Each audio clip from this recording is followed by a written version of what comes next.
the Boston Celtics and the Washington Wizards they have made a trade. And it's involved, let's just say Boston Celtics have acquired Kristaps Porzingis.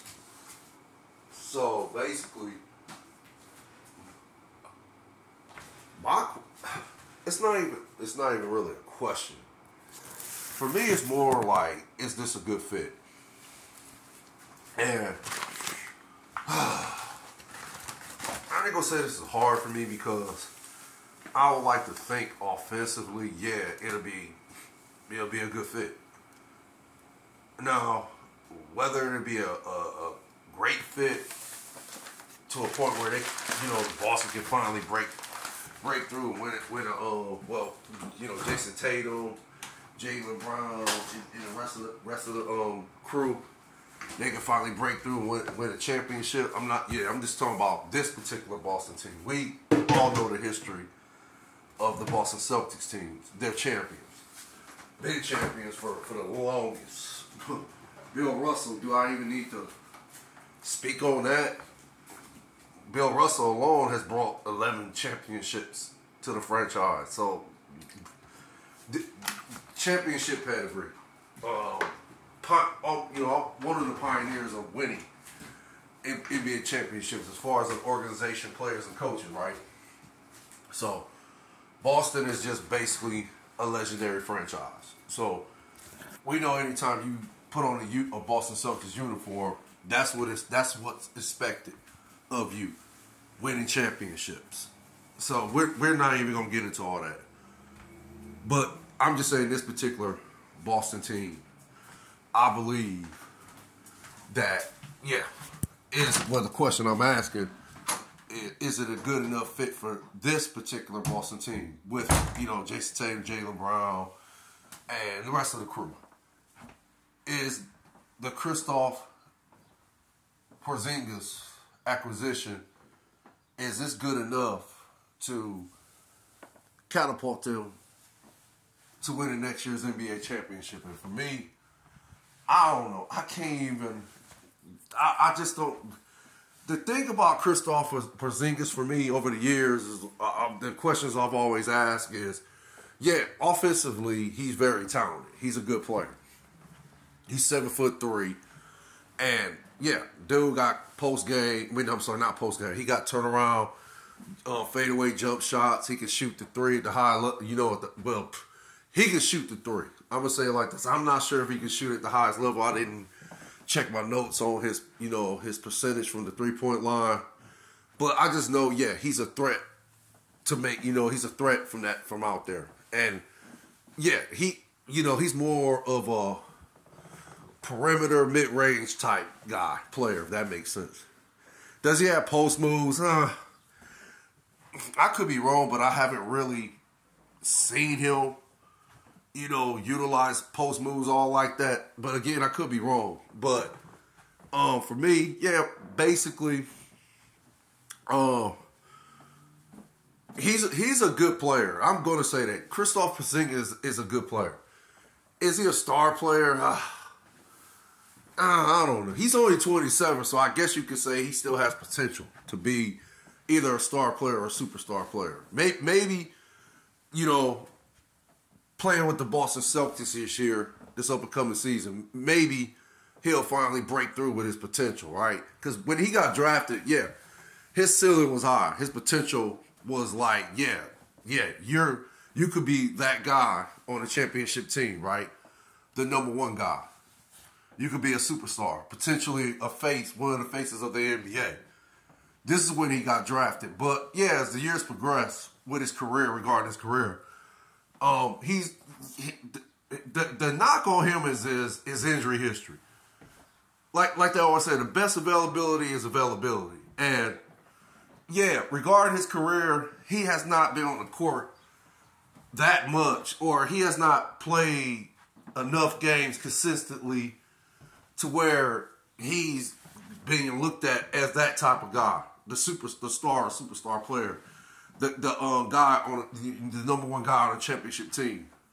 He has not, been able to play enough games to be, looked upon like that because of the injuries. So, but this year he played 65 games and he averaged 23, I believe, 23.2 points.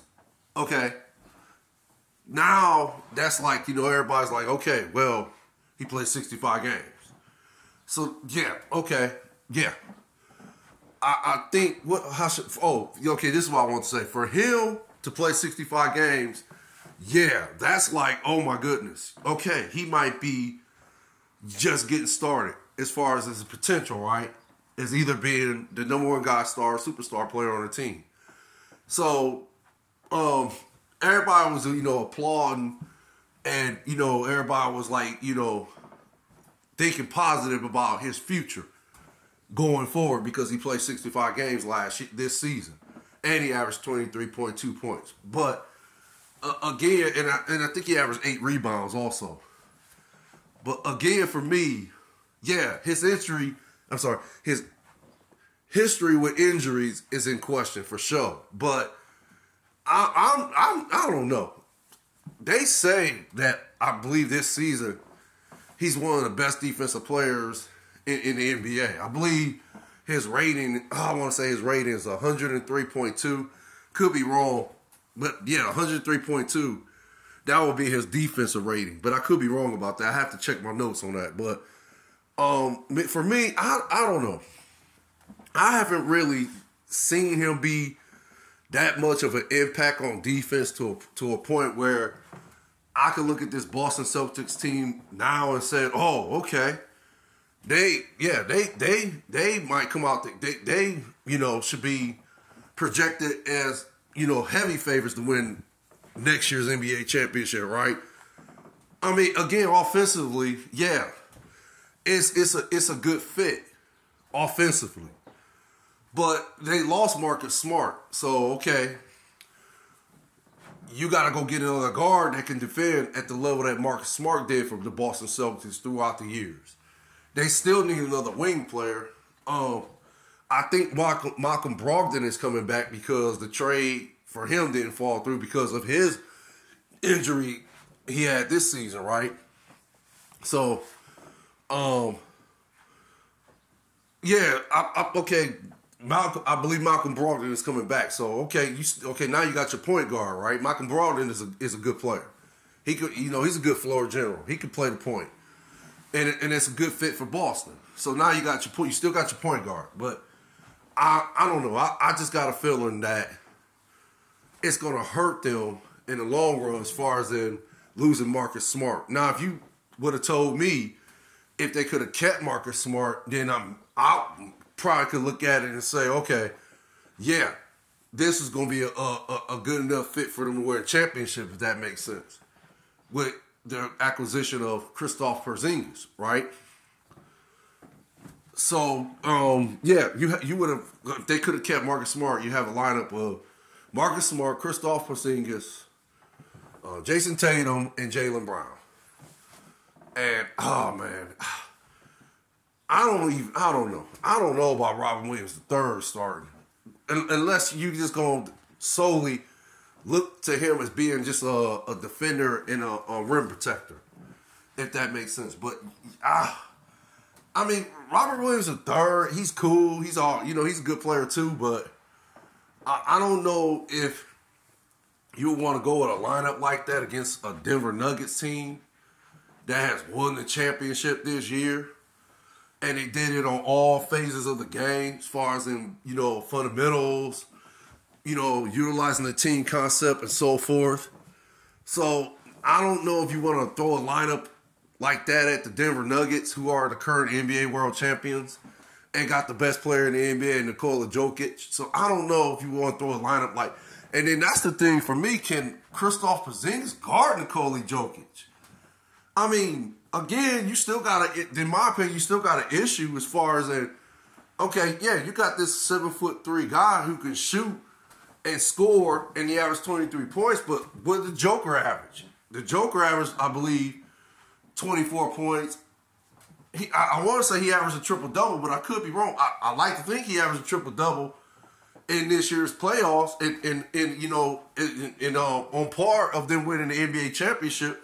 Could be wrong about that. But, I mean, still, you got that issue going on. It's not about stopping Nikola Jokic on the offensive end because he does so many things, for his team to make it that much more of a difficulty to guard him, if that makes sense.